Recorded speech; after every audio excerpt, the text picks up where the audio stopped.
Inside of the Tower of London was a very feared torture device in which prisoners were stretched limb from limb.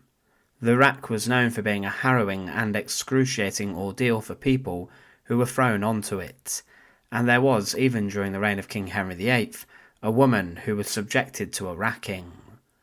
She even had to be carried to her execution because she was so brutalised by what happened to her. It was considered the most severe torture method ever deployed inside of Britain, and the point of it was to extract information from victims or prisoners. Sometimes even the sight of the wooden stretching machine was enough for someone to give over their information. But there was one man who was actually killed on the device and was actually racked to death. Today we look at the story of the priest hider who was subjected to this. To support our channel, please make sure to subscribe. The rack inside of the Tower of London was used upon the most serious prisoners and offenders of which information needed to be obtained from them.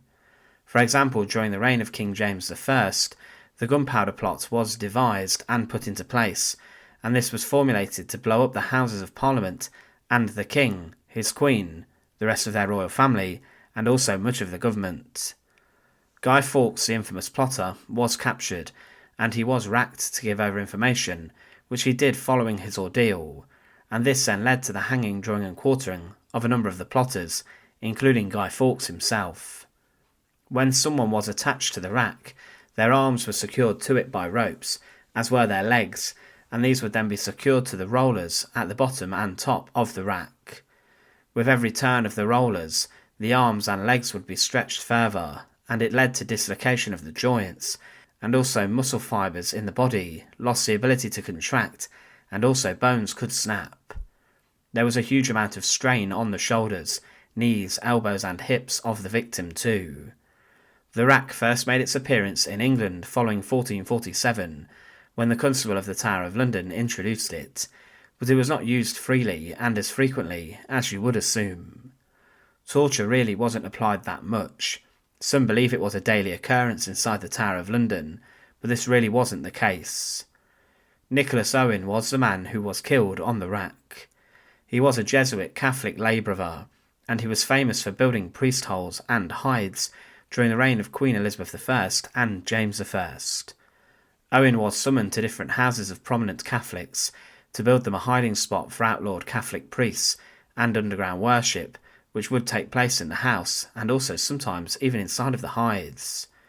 Nicholas Owen created some of the greatest spots, and there are some made by him, which are still lost today, and are currently not found, and if the authorities came to the houses to hunt the banned priests, then religious men would be smuggled into the hiding spots.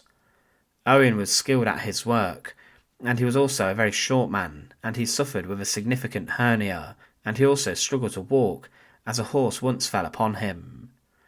Owen worked for many high-profile priests and members of the Catholic Church, and he was in 1594 arrested and was even tortured, but he revealed nothing, and was released when a wealthy Catholic family paid his fine. He continued his work building priest holes, but in 1606 Owen was arrested for the last time at Hindlip Hall in Worcestershire, and he was starving. He had been hiding for 4 days, and when Owen was captured, Secretary of State Robert Cecil claimed, "It is incredible how great was the joy caused by his arrest, knowing the great skill of Owen in constructing hiding places, and the innumerable quantity of dark holes which he had schemed for hiding priests all through England." He was a very infamous man, and the government wanted him behind bars. He was then sent to Marshalsea Prison, before being transferred to the Tower of London, where he was then tortured on the rack. His ordeal was so brutal on the stretching device that he would succumb to it. He was suspended on what was called the top cliff rack, and was left dangling from a wall, with both his wrists held in iron gauntlets, and his body was left hanging. But his hernia caused problems, and this allowed his intestines to bulge out, and to make things even worse, the guard in charge of the rack placed an iron plate on his stomach and strapped it. But when he was moved on the rack, his hernia was slashed by the plate, and this forced the hernia out, and he then succumbed to his death in the evening of the 1st of March 1606. One former priest who he worked for claimed about his death, "I verily think of no man can be said to have done more good of all those who laboured in the English vineyard. He was the immediate occasion of saving the lives of many hundreds of persons, both ecclesiastical and secular." The rack was a horrific and terrifying torture device, which claimed the hearts and souls of many who were tortured on it, but also it claimed the life of a man who was responsible for hiding many priests and trying to save their life. Today, many of the historic homes and houses all across England where he worked still hold and possess the secrets of his intimate work, with the priest holes still being lost and not being discovered today. It is remarkable to think that 400 years after his death, his work still carries meaning. Thanks for watching.